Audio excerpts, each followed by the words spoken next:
એની રજૂઆત કરવા માટેથી 100 થી વધુ બહેનો રહ્યા મૂર્ચંદિયા રજૂઆત કરવા માટે આવ્યા છીએ। જ્યારે કમિશનરશ્રીને મળ્યા કે તમારે સોમવારે અને મંગળવાર સિવાય આવવું નહીં અને ભૈલું તમે બહાર નીકળો એટલે ભૈલું એવા ખોટા શબ્દો કરી અને અપમાનિત કરીને બહાર કાઢવામાં આવ્યા। બધા બહેનો બહાર જ બેઠેલા હતા। હું ખાલી એક રજૂઆત કરવાનો હતો, એમ છતાં મારી રજૂઆત સાંભળી નથી। એટલે જ્યાં સુધી રજૂઆત સાંભળશે નહીં ત્યાં સુધી અમેરિયાને હું પોતે અને બધા બહેનો અન્નજનનો ત્યાગ કરીને અમે બેઠા છીએ। જ્યાં સુધી અમારી રજૂઆત નહીં સાંભળવામાં આવે અને જ્યાં સુધી અમારી વાતનો નિકાલ નહીં થાય ત્યાં સુધી અમે કમિશનરની કચેરીની સામે તે એમની ઓફિસની સામે તે અમે અન્નજનનો ત્યાગ કરી।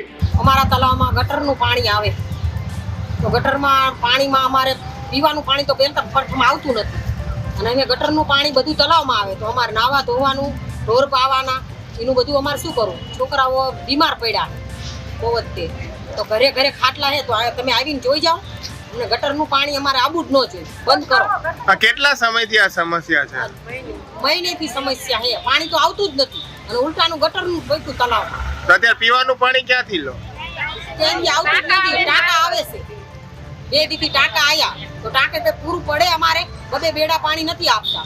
અમારા ગામમાં છે ને કે મહિનાથી ને તો ગટરનું પાણી આવે છે ગંદકીનું, અને અમારે છે ને નાવા ધોવાનું છે, કોઈ ના ઢોર ઢાકર બધા પાણી પીવે છે, અથવા તો અમારે આ સુરેન્દ્રનગર ગટરનું પાણી આવે છે ગંદકીનું। અને અત્યારે અમારા ગામમાં તો એટલો રોગચાળો છે ને કે કમળો છે, કોઈ ઓરીના વીજ છે રિપોર્ટ, અને અમારે તો ચામડીના રોગ પણ માણસોને થયા છે અને કોઈ ઘણી જાતની તકલીફો અમારા ગામમાં છે।